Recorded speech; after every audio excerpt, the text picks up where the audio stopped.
पुराणों के अनुसार शूरसेना यानी यादव वंश में जन्मित एक राजा हुआ करते थे। उनकी एक खूबसूरत छोटी सी पुत्री थी। उसका नाम था कुमारी कुंती। दुर्वासा यानी एक महर्षि ने शूरसेना राज्य में सुदीप काल के बाद आने की इच्छा जताई। शूरसेना के हित के खातिर दुर्वासा ऋषि ने कई यज्ञ और तपस्या किए थे। दुर्वासा महर्षि को सारी देखरेख अच्छे से करने के लिए शूरसेना ने अपनी पुत्री कुंती देवी को जिम्मेदारी सौंपी। सारे अतिथि के लिए खातिरदारी हो और राज्य छोड़ने तक कोई कमी ना हो, ऐसी अपेक्षा कुंती से की। पिता की आज्ञा से महर्षि की जिम्मेदारी को काफी श्रद्धा और सेवाओं से दुर्वासा महर्षि को तृप्ति प्रदान की। कुंती की सेवा से दुर्वासा महर्षि काफी प्रफुल्लित हुए और उसे एक सिद्ध मंत्र प्रदान किया, यानी किसी भी वक्त अपने मनहित से कभी भी इच्छा जताने पर और इष्ट देवताओं से अपेक्षा करने पर उन्हें एक पुत्र की वरदान प्राप्त होगी। खुशी में रही कुंती मंत्र सही से काम करेगा या नहीं सोचकर एक बार उपयोग करने की सोचती है। अगले दिन सुबह सूर्योदय के समय नदी में स्नान करते वक्त उस मंत्र का एक बार उपयोग करने की सोची और सूर्य भगवान को देखकर अति मोहित शक्तिशाली एक पुत्र के वरदान की उपेक्षा करती है। तभी सूर्य भगवान सोने के रूप में प्रकट होकर उसे एक पुत्र प्रदान करते हैं। वही कर्ण थे। कर्ण सूर्य देव का एक रूप थे। उस पुत्र को देख आश्चर्यचकित कुंती इनके वजह से राज्य में अपने कुटुंब को किसी परेशानियों का सामना करने हेतु कुंती डर और घबराकर शर्म से उदास हो पड़ती है। उस काल में वेदा नागरिक प्रकार से विवाह से पहले लड़की पुत्र जन्म कर दे तो विवाह की कोई उम्मीद नहीं होती।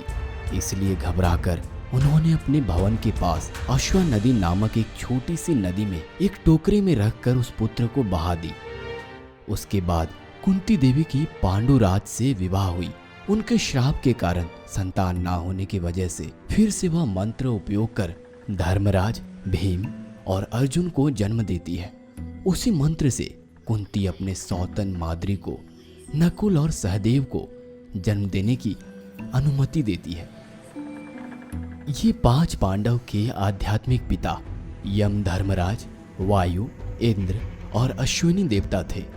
बहते हुए टोकरी में कर्ण चर्मनवती नदी को पहुंचते हैं, फिर यमुना नदी की ओर आते हैं। उसके बाद टोकरी बहते हुए गंगा नदी को और उसके बाद अंगराज्य को पहुंचती है। वहां कर्ण अंगराज्य नदी में स्नान करती उनकी धर्मपत्नी राधा संधि को मिलती है। वह कर्ण को अपने स्वामी के पास ले जाती है। वे सब इसे देखकर खुश होते हैं और उसको वसु सेना कहकर नाम देते हैं। वसु उन्हें अपने पुत्र की तरह पालते हैं। वे बढ़ते वक्त कर्ण के जन्म रहस्य और उनके असली जन्मदाता कौन है यह बात अर्जुन को पता चलते हैं। यह बात अर्जुन को मानसिक रूप से काफी चोट पहुंचाती है।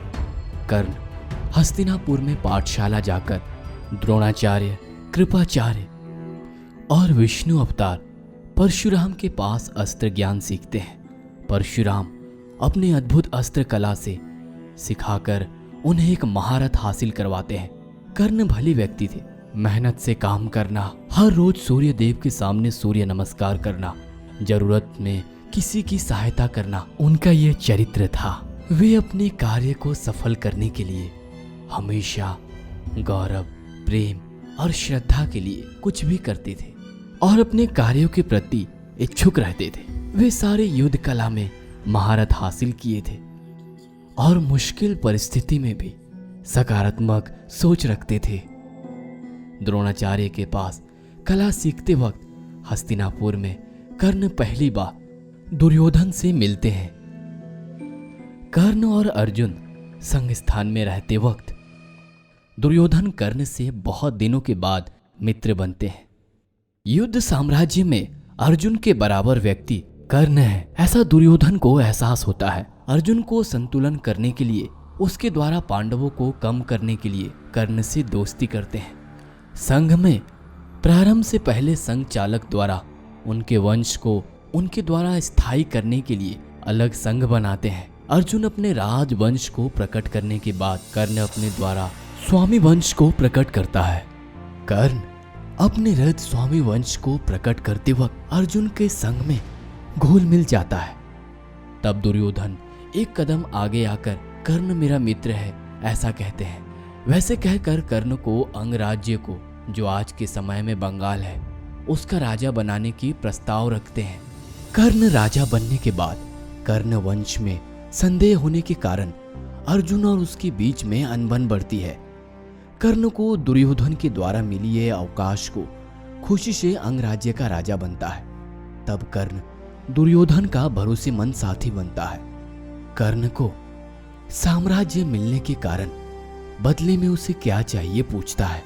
तब दुर्योधन कहता है, मुझे तुम्हारी कभी ना खत्म होने वाली मित्रता चाहिए, ये समाधान देता है। तब कर्ण कहता है, ओ दुर्योधन, तुमने मुझे अतुल्य जिम्मेदारी और सम्मान दिया है।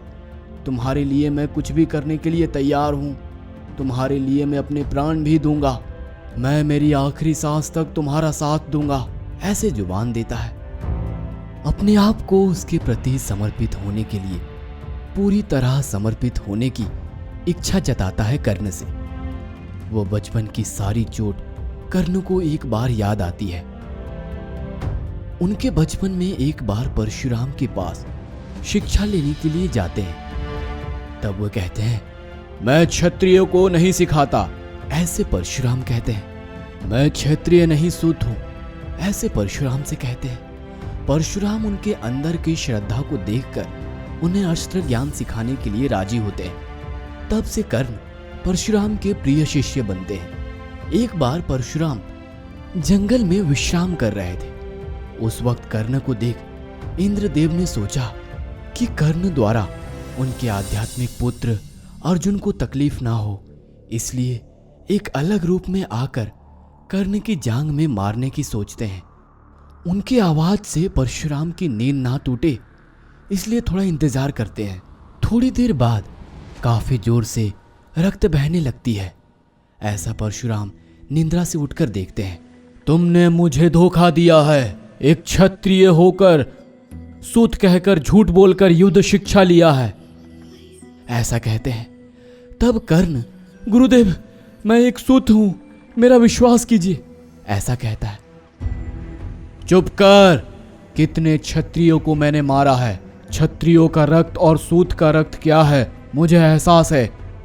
तुमने मुझे धोखा दिया है, ऐसा कहते हैं। तुमने सीखी अस्त्र ज्ञान, जरूरत पर मुश्किल हालात में तुम भूल जाओगे, ऐसे परशुराम कर्ण को श्राप देते हैं। ये बात उनकी मां राधा भी सोचकर कहती है, परशुराम के हिसाब से शायद तुम क्षत्रिय हो, शायद तुम्हारे जन्मदाता क्षत्रिय हो, इसलिए असली माता पिता को खोजने कर्ण निकल पड़ता है।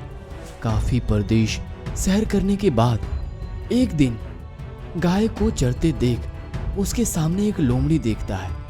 उसे देख कर्ण अपने बाण से उस लोमड़ी को निशाना साधकर उसे मार देता है। उसके बाद उसके पास जाकर देखता है तो वो लोमड़ी गाय का बछड़ा में बदल जाता है। उसी वक्त प्रदेश में 3 साधु प्रवेश करते हैं।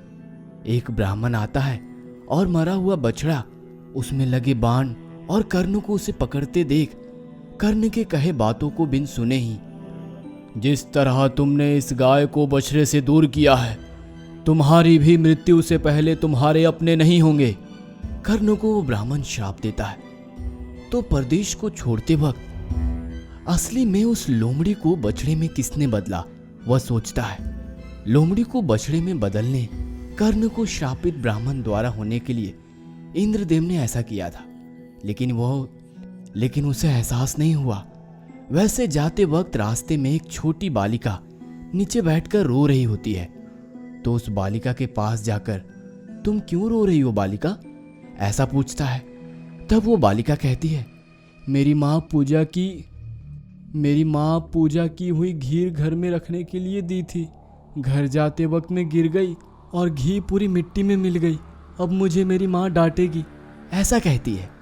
तुम्हें एक नया घी खरीद कर दूंगा, रो मत, ऐसा कर्ण कहता है। लेकिन वह बालिका उसे वही घी चाहिए कहती है। उसे सुनकर कर्ण गीली मिट्टी से वह घी निकालकर जोर से निचोड़कर पानी से धोकर उस बालिका को देकर भेजता है। तुरंत भूमि से भूदेवी प्रकट होती है। हे मूर्ख, मुझे ये मिली हुई चीज नहीं छीनी जाती है। तुम्हें नहीं मालूम क्या? कारण जो हो, तुमने कुदरत के नियमों को तोड़ा है, इसलिए मैं तुम्हारी जरूरत के समय मैं तुम्हारी रथ का भार नहीं उठाऊंगी, कहकर श्राप देती है। उस वक्त भूदेवी को देख कर्ण हंस पड़ता है। मैं तुम्हें श्राप दे रही हूं और तुम्हें हंसी आ रही है, ऐसा कहती है। उसे सुन, मेरा जीवन तो श्राप से भर गया माते। कितनी शान से रहने वाली भूदेवी भी 3 श्राप दे दी। क्या जिंदगी है मेरी? अभी मुझे रोना चाहिए या हंसना चाहिए, ये मुझे समझ नहीं आ रहा है, ऐसा भूदेवी से कहता है। यह देख भूदेवी भी उदास हो जाती है, लेकिन इंद्रदेव द्वारा दी गई आदेश के खातिर उन्हें श्राप देना पड़ता है। उसे देख भूदेवी भी अपनी भूमि में चली जाती है।